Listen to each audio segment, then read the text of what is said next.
This video is brought to you by Monopoly Go. More from them in a moment. I think out of all the actors in the movie really understood that. What is that? The assignment. Yeah. He understood that assignment where it's like, what? Is that the straightest thing I've done? I think so. Welcome back, pop stars. I'm Rizzo.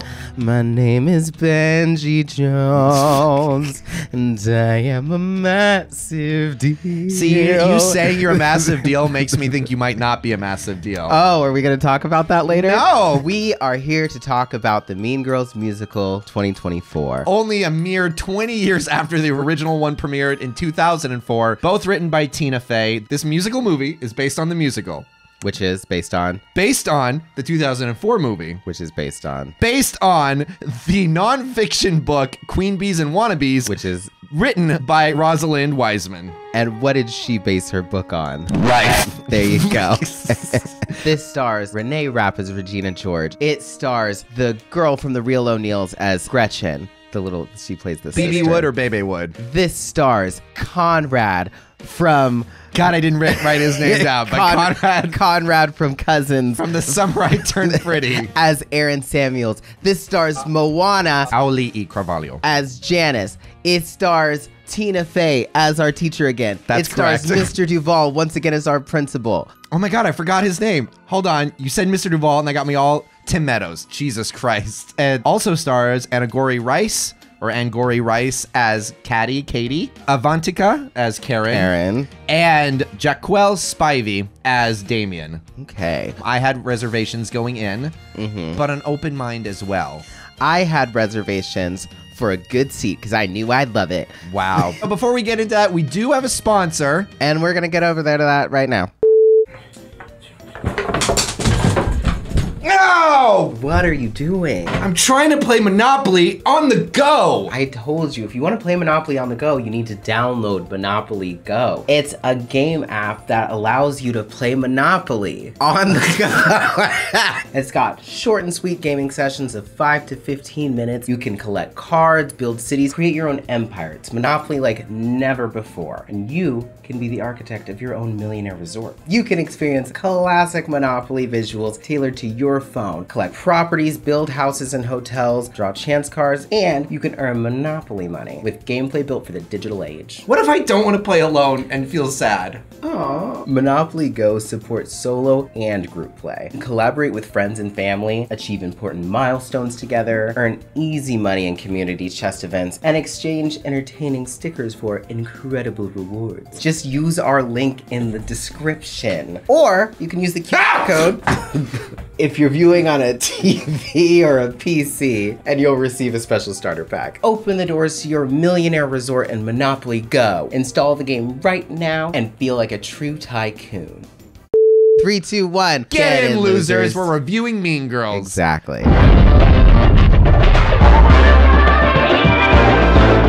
All right, Benji. Intro's over. We can get into a spoiler-free first initial thoughts. It was a very fun, enjoyable interpretation of Mean Girls. It was true to the heart of what Mean Girls was and what it was going for. I mean, it was a good time, great music, etc. If you're not new to this channel, you know that I'm not the biggest fan of musicals. Ooh. Usually. For reasons that I will get into in the spoiler section of this review. That being said, I did go into this with an open mind. When it's done well, I do appreciate musicals because a musical can elicit emotion that just plain talking or expressions can't do. I was excited because I knew it was a musical, you know, despite the best efforts of that marketing campaign. Best efforts to not show that it was a musical. We've only watched it once, so we're gonna do our best to give you a review, to give you our thoughts, but you have to understand we've only seen it once. So our opinions might change. That being said, this is an enjoyable movie.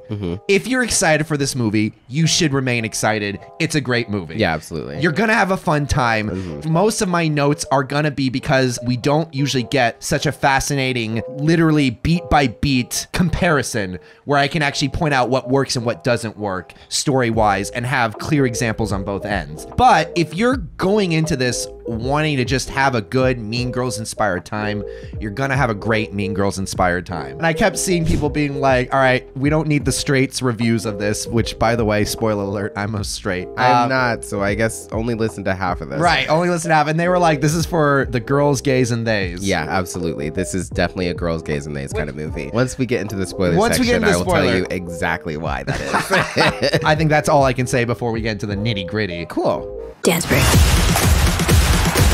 So first off, there's a thing I always say, I'm gonna try to distill this down. It's called the Coca-Cola problem. And long story short, back in the day, Coca-Cola was a drink that actually was made from cocaine. Yes. So the title of Coca-Cola was appropriate, made sense. And at this point, the name is more synonymous than the ingredients. Yeah. To the point where like the ingredients don't even make sense They compared don't to the name. factor into what the name is. It's just the product now. So a lot of times when you watch movies that are based on older movies, the audience, and rightfully so, wants what they came for. So they're like, hey, you know, I'm here to see a Mean Girls movie. I want fetch. I want get in, loser. We're going shopping. I want these specific lines. You know, you go into a movie expecting that, and filmmakers, they do their best to give you these things, but sometimes they're giving you the name without like the actual substance. So you have things that made sense for the 2004 version, but sometimes in this one, there were moments where I went, a lot of my favorite moments of this film were the parts where they kind of branched off from the 2004 movie. Yeah. And kind of made it their own thing. Yeah, I feel it. There were definitely points where they called back to the first one that I really enjoyed, and points where I was like, you could have left that out. Yeah. You didn't have to put that in there. I mean, the main one for me was at the end, they're doing the gym scene, and the first thing that Tina Fey says when she walks up, she's kind of like, oh yeah, you know, you girls, we need to work on ourselves. We need to do better. And then Regina stands up and is like, we don't have a click problem at this school. And I'm like, nobody said click problem. Now, That's great. if I'm remembering correctly, because I'm pretty sure she never said we have a click problem here. Yeah. Which she did in the original. Miss Norbury had us confront each other directly about the things that were bothering us. And it seemed like every clique had its own problems. Been acting really stuck up ever since you switched to short fielder. Can I just say that we don't have a click problem at this school? I will say, standout for me was Jaquel Spivey as Damien. He struck a great balance between making it his own and then also kind of doing callbacks / subversions. Like the way Absolutely. he delivers the line, she doesn't even go here. Fantastic. Jesus Christ. We both busted out laughing. Yeah, it's very interesting doing movies like this where, in a way, they can't exist without the original material. So it's less about the spontaneity like the first time where you're caught off guard and like, oh my God, that was a funny line. You're more like, okay, are you going to deliver it the way I want it, or are you going to deliver it in the way I need it? And he, I think, out of all the actors in the movie, Did really both. understood that. That what is that? The assignment. Yeah. He understood that assignment where it's like, I know what you want, and I know what. Is that the straightest thing I've done? I think so. He said he understood, what was it? The assignment. He understood the assignment. Look, I'm trying. I'm trying real What hard. was, Regina, she's mothering. That's She was it. mothering. Cunty was Oh mothering. my God. Anyways. Renee Rapp was mothering. Yeah, she was my standout for it. I would literally watch this entire movie just for her, but I feel like obviously most people are probably going to feel that way. I liked her voice. I liked her acting. I like Renee Rapp a lot.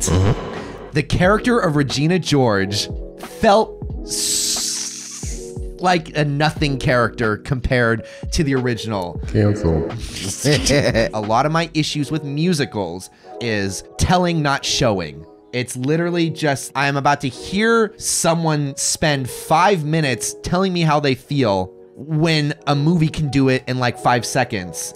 And there's an economy of storytelling that, if not done well, it really makes you kind of go, damn. For instance, the entire Apex Predator song, where they have like that exact moment played out where Gretchen is like, oh my God, Jason is talking to this one girl. And she's like, oh, no, I'm Regina George. I'm going to get you whoever you want. And then like, there are so many examples in the original movie where you see why these people were friends with Regina, because she was both nice, enticing. She lured you in like a Venus flytrap. And she was clever, especially in that moment in the original movie. She grabs the phone. She does a whole devious little phone call whole bit that gets the mom to turn on her own daughter, so where no one even knows that Regina was the one who did it. Her hands clean.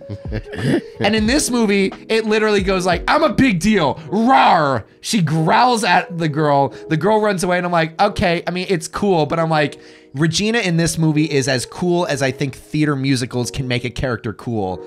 Are you saying that theater musicals aren't cool? I'm saying when you have to project to an audience of like 300 all the way to the back, you telegraph a lot of things where it's like, you don't have time for nuance. You just go, I'm fucking cool. And the people in the back go, what? And you're like, I'm cool. Like, huh? I said I'm cool. Watch. Roar. Ah, see? Oh, yeah, you're cool. Or yeah, that's, yes. What do you Cool. say? You're straight, bro.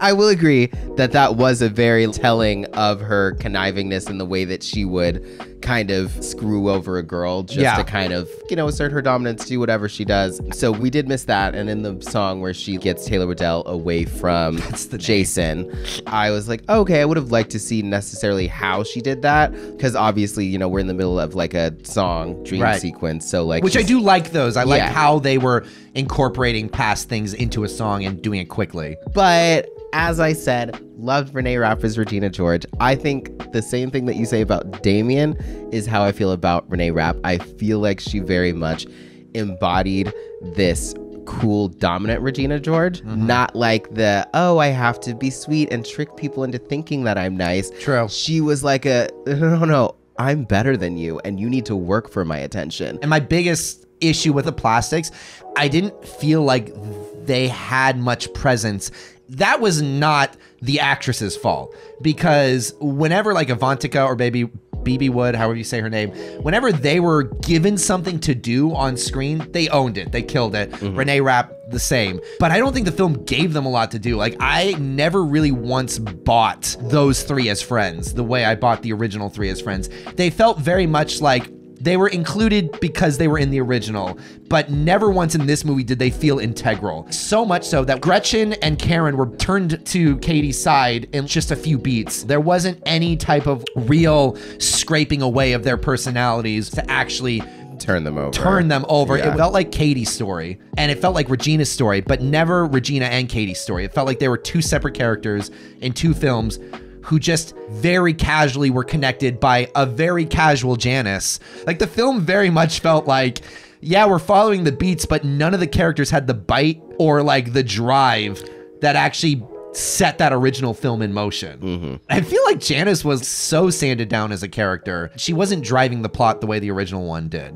Where she was her own mean girl. Yeah. I am not going to say you're wrong. I was thinking about that last night, especially in reference to Karen and Gretchen. I was kind of like, yeah, I don't really see why Gretchen necessarily stays, because like OG Gretchen clearly needs to serve someone. Yes. And she's good at it. Like this one, like you said, they kind of told us she's good at it, but I didn't really see They never her. really showed it. She didn't seem like somebody that I would necessarily share secrets with. No. Because like the first thing she did was spill a secret. She was like, Karen slept with 11 guys. Like one of the first things she said to Right out of Katie. her mouth. And so I'm just like, I don't know why you would share anything with this girl, because she clearly can't keep a secret. Regina didn't seem to like her either. Yeah, it was very much like she seemed like she didn't like her. Like other Like, Regina she didn't even was like more her like, work. It was like, you're a failure at everything. Like, why do you keep her around? You're not good at your job and you're annoying. Original Regina, Gretchen was her lieutenant. Gretchen was her like first officer. She was like, Yes. you are like my second in command, and I know you will never come for my crown. Like, Right. I trust you implicitly, but I also keep you in your place. Whereas like this one, it just seemed kind of, three girls, we're having fun and we're doing our own thing. Regina doesn't really like us, but that's okay. And this is a first opinion, so it's watching it again, we'll get a little bit more of the nuanced depths of it, I think. We probably should have watched it a second time before. No, it's a first time review. You know, normal reviewers watch movies once, and we're giving it a lot more benefit of the doubt than a lot of the reviews I would read. Overall, I like it. I love the way Renee Rapp owned the school. And I think that might be the differences too, is just the natural differences that occur with the type of mean girl that Renee was, that Regina was. She's a little bit more of a dominant, outward, like, I'm not going to smile in your face. I'm going to tell you when you're doing a bad job. And then they're going to be a little bit more scared and subservient rather than like, friendly. It's more of like an alliance. Than I would need to rewatch it. Another big thing I noticed was that a lot of the side characters felt shallow. They felt a lot more hollow than the original characters. And I will say, on the positive note, it's a good thing that they didn't over-sexualize the Asian characters this time around and had better South Asian representation. But again, those characters were very well defined. The rule of threes, they had like good moments that were like a beat here in the first act, a beat in the second act. And so then in the third act, when they are both mentioned in the burn book and then later on mentioned and called out by Katie in a positive way, it feels so earned. You're like, I wasn't just taking the journey with Katie. I was taking the journey with all of these other girls who were being affected by Regina and Katie's little thing. Whereas this movie felt a lot more small. Again, it felt like two separate films. There was one of Katie, there was one of Regina. They really never felt like they existed in the same movie together or cared about each other until one of my favorite moments, the switch, when Katie turns around and is like more sinister. I'm like, girl, you better get off my seat. And I think we did lose a little bit by not getting Katie's narration, her internal monologue. So I don't know if there was a way that should have happened, but yeah, I feel like because it didn't necessarily stick with a framing device the way the original movie did. What made the original Mean Girls stand out was a fantastic script, fantastic iconic actors, and a very unique framing device. Like a framing device that said, this isn't just the story you've seen. This is being told from one person's perspective. It almost made the original Mean Girls feel more like a Greek tragedy, where you're watching this timeless tale of a hero flying too close to the sun. It related something that was very 2004 in a very timeless framing device. I think they had the opportunity with this one. They had the Greek chorus. They had Damien and Janice opening up the film. But then they kind of didn't really stick with it fully. That's not bad, but as a direct comparison, you see where the original movie was much stronger for having a very one succinct voice. Some of the characters could have felt a little bit more fleshed out. And their relationships could have felt a little bit more fleshed out. When you pass it along from like movie to Broadway to movie Broadway, if we mix things up a little bit, we're servicing both crowds. But the good stuff, when Regina finds out that Katie was sabotaging her, horrifying. Her face, she looked like she might murder someone. I don't want to fuck with that, Regina. The other one, I'm like, ooh, girl games. Uh-oh, we gotcha. This one, I was like, oh, we're not safe. This is scary. I really did love the angle she came with for Regina, and I loved her delivery of even the same lines. I feel like she very well made them their own. I felt like the way she delivered her lines were very original to her and her performance that she was giving and to this movie. I thought the biggest disservice this movie did was a lot of the plastic scenes were direct line for line copies and didn't give them, especially in the first half, did not give them a lot. It cut down on a lot of their scenes, and what we did get wasn't original. It was them repeating verbatim a lot of the same lines. I think she did both really well. I think that's fair. That's what I was watching for too. Because there was a few, mainly from Janice, where it was lines from the first movie where I was just like, it felt like they just kind of told you to say that. But I didn't feel that with Damien and with Regina, also Tina Fey and Mr. Duvall. I was gonna say one more, Busy fucking Phillips. Oh, she was great. She was Jesus fantastic. Christ. She was absolutely her own current version of that type of mom, and it was fucking fantastic. Avantika was awesome. I am worried for that Karen though. That Karen is, she might not survive. I was like, you are fun, girl, but let's get you. Let's keep your parents around, huh? Desperate.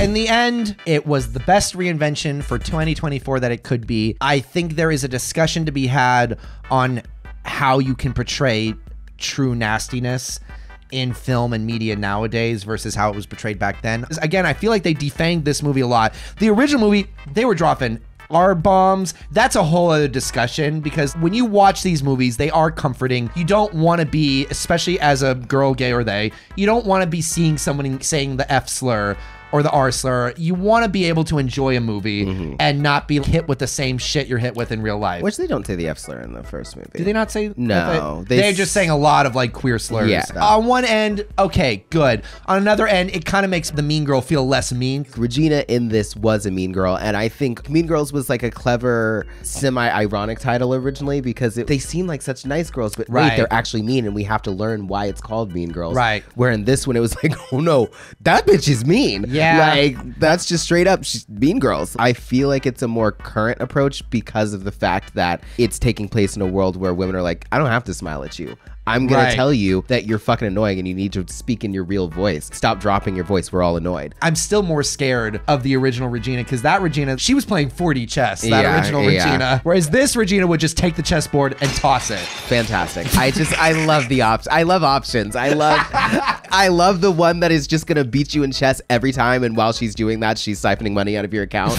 And then I also love the Regina that's just going to flip the board and snatch the cash straight from your wallet. Like, I love both of them. It's fantastic. Make it your own. It's fair. When I say it out loud like that, it's like yeah, I don't see the problem. What's the issue? Yes, she is going to flip the fucking board. It had a momentum and an energy and a charm about it that did feel very kind of theater, where it's just like, we're just gonna have fucking fun with it. Like, yeah, we're gonna enjoy ourselves. We're putting on Mean Girls. Sit back and relax. We're all gonna do our own versions of these characters and have a great time. And both of our queer characters ended up with someone in the end. Benji, what should they do now that they've watched all this? Like, comment, subscribe, hit that bell for notifications, and make sure that you hop over to Patreon, where this full video will be on our $1 tier, unedited.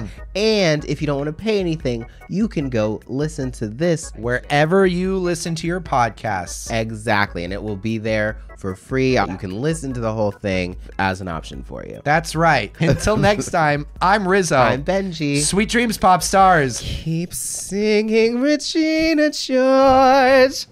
I am a massive deal. That's good. Put it in the book. Oh, this is our burn book. And it's definitely a book. Bye. I like that Mr. Duvall and Miss Norbury were... That was one thing that I was like, I can't tell if this is supposed to be a continuation of the same storyline. Well, or I have these screenshots from an article today. Okay. It is an Entertainment Weekly article written by Samantha Highfield, Tina Fey, on whether both Mean Girls movies share a universe. And apparently she said, I have a friend who's a teacher. And so as a teacher, you know, you can be old. You've done the job for a long time. You see a lot of the same faces and you wouldn't think twice about same characters with the same names. And she said, it's probably a multiverse. That's fair. But I was just like, it can't be a continuation. I will not accept that answer. I can accept that. Like, it's like, meta. I was like, no. I was like, I'm fine with a meta reference, but you still have to have a specific what the universe is. There's a difference between seeing the same kid be like, oh, I had a Brad 5 years ago whose favorite shirt was a blue shirt. There's a difference between that and having 3 plastics with the same name, a girl who transferred from Africa with the exact same name, who then infiltrates the plastics, destroys the school, and then the bitch gets hit by a bus. Sorry. All I'm like, saying... I'm just like, that is oddly specific to not comment on. We haven't even talked about the biggest spoiler. Fucking Lindsay Lohan showing up. Oh my God. Amazing. And directly being like, well, this has only ever happened once before. And I was like, what world are we in? Was that you?